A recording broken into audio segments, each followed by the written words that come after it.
شیخ یہ ارشاد فرمائیں کہ جڑا والا کے اندر جو واقعہ آج سے تقریباً 4-5 دن پہلے ہوا، اس کے متعلق آپ کی رائے ہے کہ یہ کہ پری پلان نظام کیا گیا ہے یا آیا کہ قرآن کی توہین ہوئی ہے، اس کے پھر مسلمانوں نے یا کچھ بندوں نے جا کر وہاں پر اس کے خلاف پرچہ دیا ہے، پھر ان کو بھگا دیا گیا ہے، یا پھر وہ آئے ہیں اور آ کر چرچز کے اوپر انہوں نے حملہ کیا ہے۔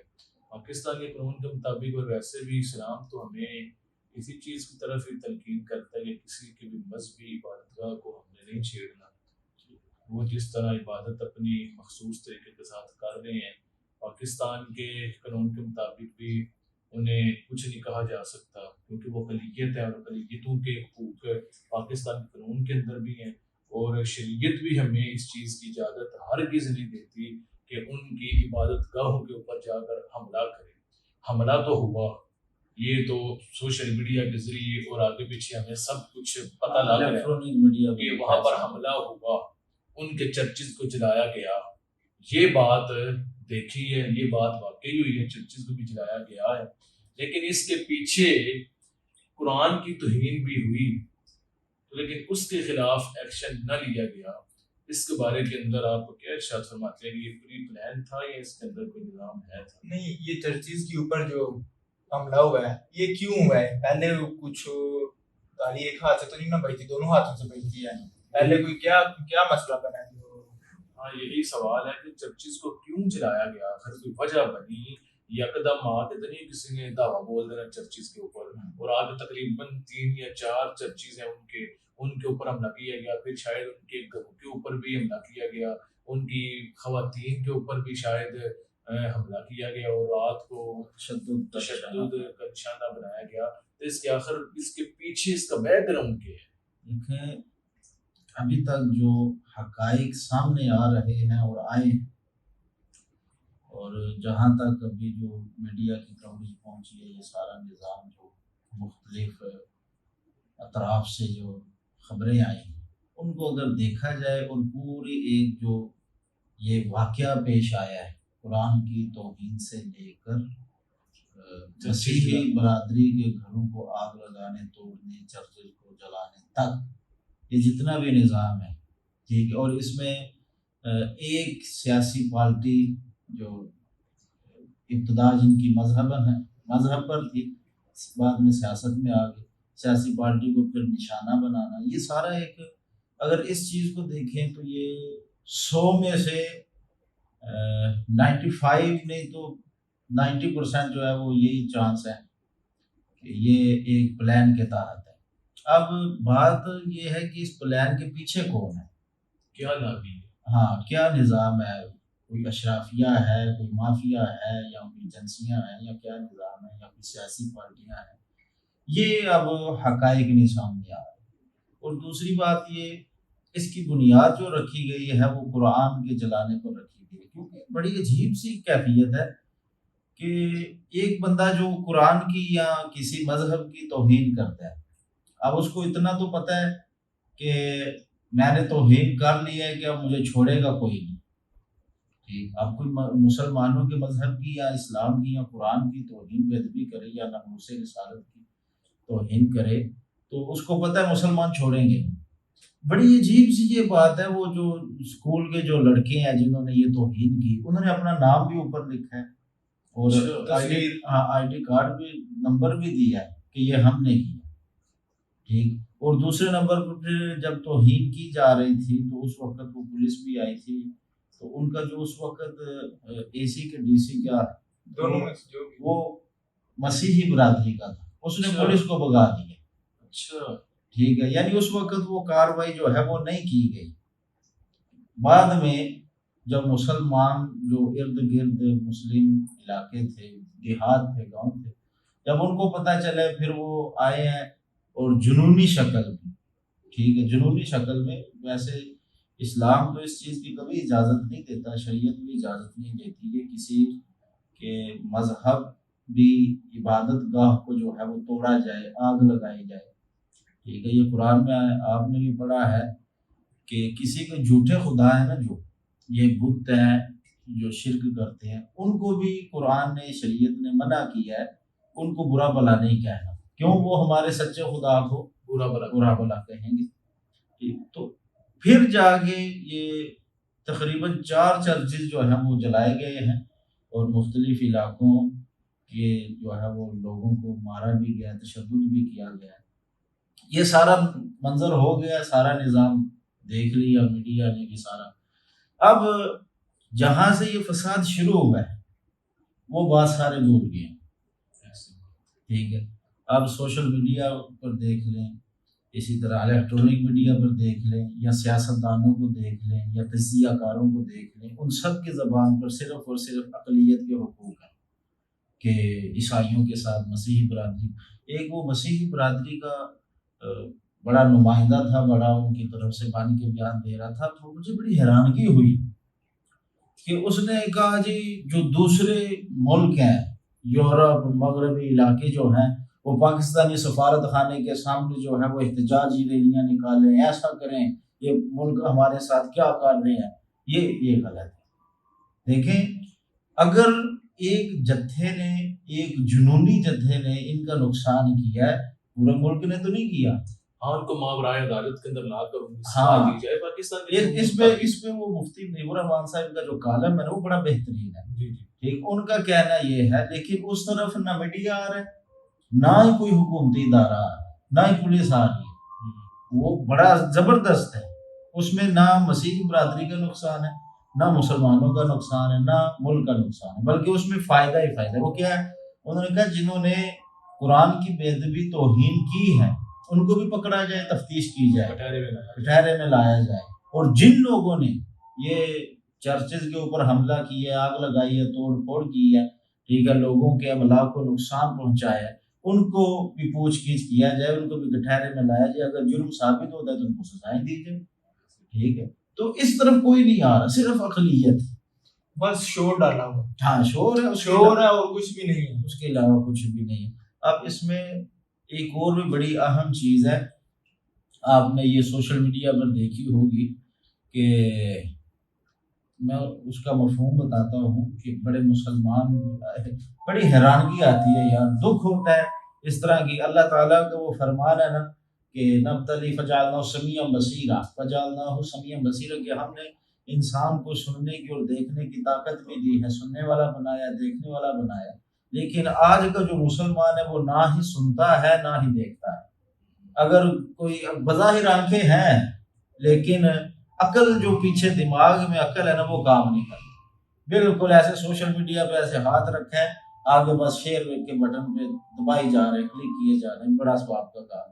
اب اس میں کیا ہے، اس واقعے کو لے کر نا ایک تحریر تیار کی گئی ہے، بالکل 2 لائنوں کی، جس کا معنی مفہوم یہ ہے کہ حضرت عیسیٰ نے محمد رسول اللہ صلی اللہ علیہ وسلم سے یہ شکایت کی ہے کہ آپ کی امت نے میرے گھر کو جلا دیا۔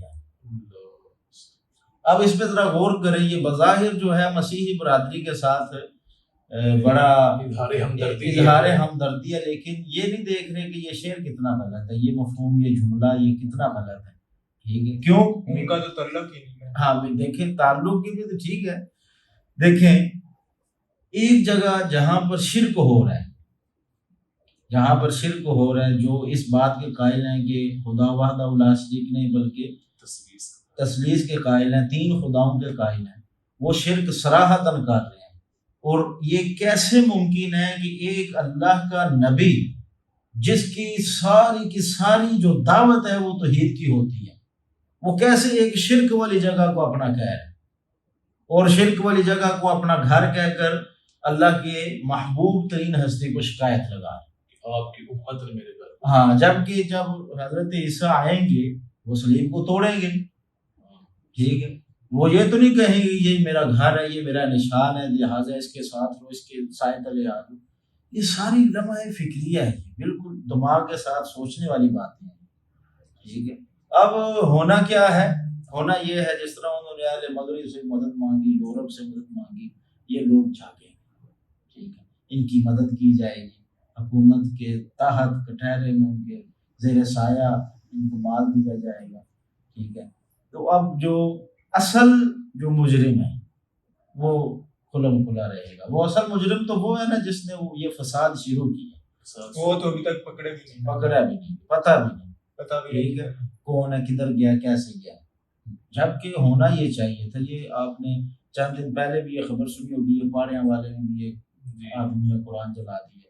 اس سے پہلے یہ رمضان میں سنی ہوگی, سرایہ رمضان میں تمہیں رسالت ہوئی ہے. پھر اس سے پہلے یہ ایک اور علاقہ تھا, یہ پاکستان. یہ معاملات رکنے والے نہیں ہیں. اب اس کے اصل وجہ کیا ہے, اس کو کیوں نہیں روک رہے؟ رکنے کی طرف آتے نہیں ہے نا. وہ ایک جملہ میں نے کسی کا پڑھا, پتہ نہیں کس کا ہے, کہتا ہے کہ میں نے بھوک کی خاطر چوری کی.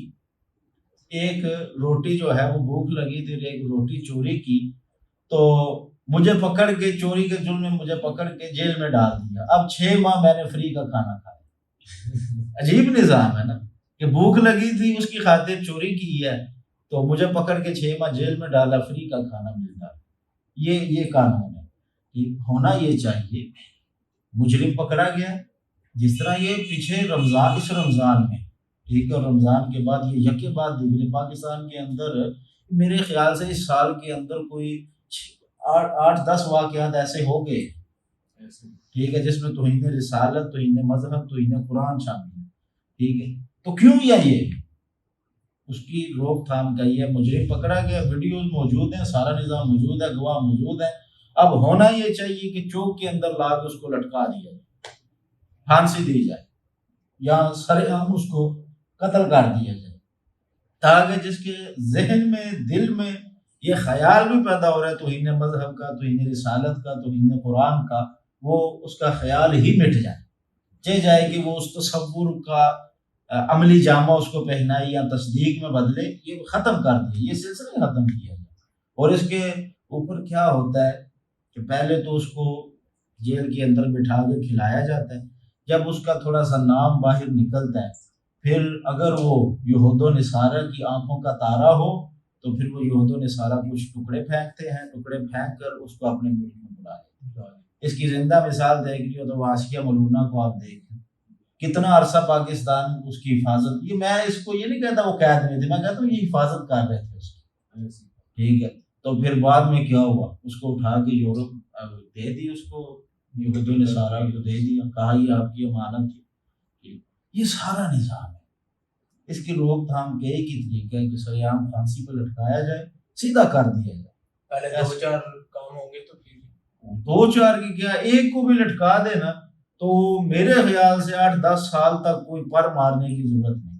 بلکہ آج کل تو میڈیا کا دور ہے, بعد میں ایسے پھیلے گی. ہاں, جس وقت اسے پتہ لگے گا, کسی اپنا انجام پہلے نظر آ رہا ہو, ہاں, کہ میں نے اگر یہ کام کیا تو پتہ لگ گیا, تو میرے اوپر یہی قانون لاگو کر دیا. تو اس میں یہ ہے کہ ماورائے عدالت بھی بات ختم ہو جائے گی.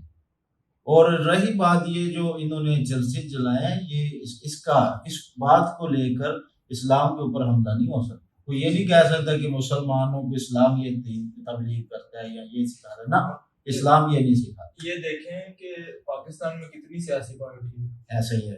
صرف ایک ہی پارٹی کو کیوں جو ہے اپنی پارٹی کے لیے وضاحت دینی پڑتی ہے کہ وہ بٹھا کے ادھر ہماری پارٹی کا کوئی تعلق نہیں ہے, اسے جلاؤ گے راؤ سے. اس کی وجہ یہ نا, اس کی وجہ یہ ہے کہ ان لوگوں نے اپنے جو سیاسی کیریئر کی جو بنیاد ہے نا, وہ مذہب پر رکھی. ٹھیک ہے, اب صرف یہ آپ مذہبی نہیں بلکہ کوئی بھی ایسا کام لے لیں, جب بات آتی ہے یہ سیاسی اختلافات ہوتے رہتے ہیں. ٹھیک, اور جب آپ مذہب کے نام پر آگے آئیں گے نا, تو پھر سارے جو ہیں وہ, جس طرح کی ایک مثال ہے نا کہ الکفر ملت واحدہ, کہ کفر ملت واحدہ ایک ہی چیز ہے. ٹھیک ہے, تو یہ جب آپ مذہب کے نام پر آئیں گے, آپ کہیں گے کہ اسلام کو لایا جائے, پھر بظاہر وہ سیاسی پارٹیاں مخالف ہوں گی ایک دوسرے کی. ٹھیک ہے, لیکن جب آپ مذہب کو پیش کریں گے تو وہ ساری مل کے آپ پر حملہ کریں گے, ساری مل جائیں گی, وہ پھر ایک چیز بن جائیں گی, پھر وہ آپ پر حملہ کریں گے. ٹھیک, تو یہ سارا کچھ سامنے ہے. تو مذہب کے نام پر آئے ہیں, تو ویسے اب تو یہ میرے خیال سے سیاسی پارٹی ہے, سیاسی پارٹی ہے مکمل طور پہ. ٹھیک ہے, تو بنیادی طور پہ ان کی مذہب کے ساتھ ہے. چلے اتنا تو ہے نا کہ اللہ رسول کا نام لینے والے ہیں, ٹھیک ہے, دین کی بات کرنے والے ہیں, لیکن کام سیاست والے ہی ہیں. اور اصل جو سیاست مدنیہ ہو نا، تو جو سرکار دو عالم نور مجسم علیہ الصلوۃ والسلام نے خود بھی کی، صحابہ کو بھی سکھائی، خلفائے راشدین نے کی، ٹھیک ہے، اگر وہ سیاست مدنیہ ہو تو پھر تو کیا ہو، پھر تو توہین مذہب، تو کیا کسی کو اگر کوئی اقلیت کو بھی نقصان پہنچاتا ہے اس کو بھی پھڑکا دیا جائے گا، اڑا دیا جائے گا، وہ سیدھا ہو جائے گا، یہ سارا نظام۔ لیکن پھر بھی معاملات اسی وقت ہی سدھریں گے یا سسٹم ٹھیک ہوگا جس وقت پورا ایک نظام جس وقت تیار ہوتا ہے نا، اس نظام کے تحت قوانین لاگو کیے جائیں۔ بالکل قانون بنانا آسان ہے، قانون نافذ کرنا مشکل چیز ہے۔ یہاں نافذ نہیں ہوتی۔ ہمارا ایک اور بھی بڑا المیہ ہے نا، جب کوئی واقعہ ہوتا ہے تو کیا خبر آتی ہے جی ایک کمیٹی تشکیل دے دی گئی، یہ کمیٹیوں کے چکر کے اندر ہی ہر چیز بلا دی جاتی ہے۔ اس کے نقصانات ہیں۔ جب کمیٹی تشکیل میں آتی ہے تو ایک بات ہے، وہ ایک دوست نے تحریر لگائی تھی کہ کچے کے ڈاکوں پہ کہتا ہے جب آپریشن پولیس نے کیا تو اس کے اوپر 2 کروڑ روپیہ خرچہ آ گیا، تو کسی نے کہا کہ اگر 2 کروڑ میں سے 1 کروڑ کچے کے ڈاکوں کو دیا ہوتا نا، وہ ڈکیتی چھوڑ دیتا، وہ کوئی کاروبار کر لیتا، ٹھیک ہے۔ تو یہ جو کمیٹی تشکیل دی جاتی ہے، ٹھیک، اتنا خرچہ وہ لے جائیں گے، ان کی پھر سارا نظام، وہ تو چائے بھی پئیں گے تو کہیں گے کہ 1,00,000 روپیہ ڈال دو، چائے پی ہے ہم، پانی پئیں گے تو کہیں گے جی 50,000 ڈال دو، ہم نے پانی پی ہے، حکومت کا کام کر رہے ہیں۔ پھر جو سابقہ وزیر اعظم ہے وہ کہتے ہیں میں تنخواہ نہیں لیتا، میں سب کچھ فری کرتا ہوں، میں تنخواہ نہیں لیتا۔ عجیب نظام ہے، تنخواہ نہیں لیتے، سب کچھ اسی طرح چل رہے ہیں۔ وہ اپنے مقاصد حاصل کرنے کے لیے سب کچھ کرتے ہیں، انہیں اس چیز سے کوئی غرض نہیں کہ پاکستان کے اندر کیا ہو رہا ہے، پاکستان کے اندر کیا نہیں ہو رہا۔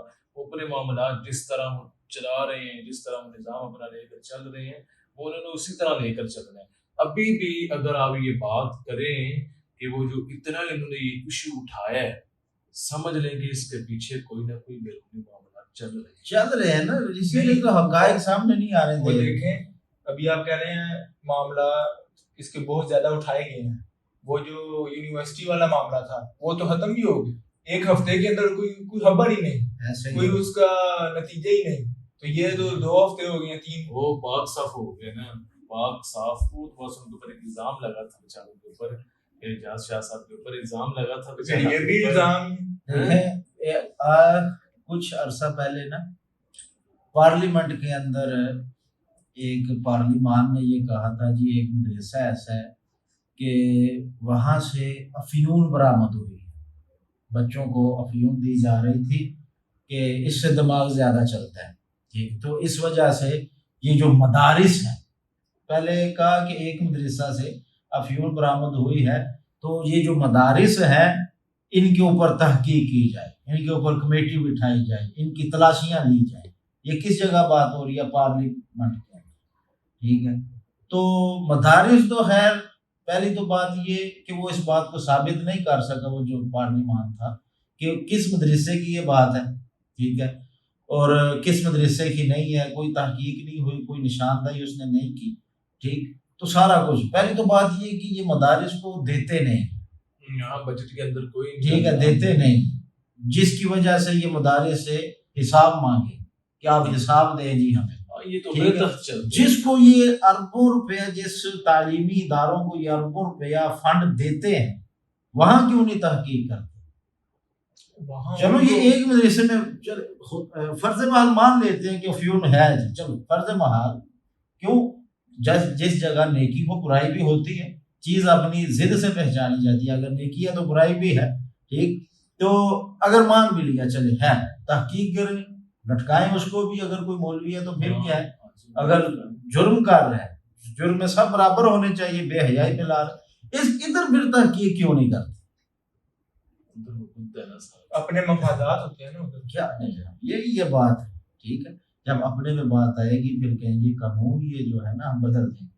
یہ ابھی پیچھے ایک سیاسی پارٹی ہے، نام لینے کا کیا فائدہ، سب کو پتہ ہوتا ہے، ٹھیک ہے، تو ان لوگوں نے کہا جی آپ کا جو بڑا چیئرمین ہے وہ پاکستان آئے گا اور الیکشن لڑے گا یا کیا ہے، تو کہاں لڑے گا، جبکہ جو قانون کے مطابق تھا وہ نہ پاکستان آنے کی طاقت ہے، یعنی آزادی بھی نہیں ہو سکتی اور رہائی بھی نہیں ہو سکتی اور الیکشن بھی نہیں لڑ سکتے. وہ کہتے ہیں قانون تبدیل ہو گیا.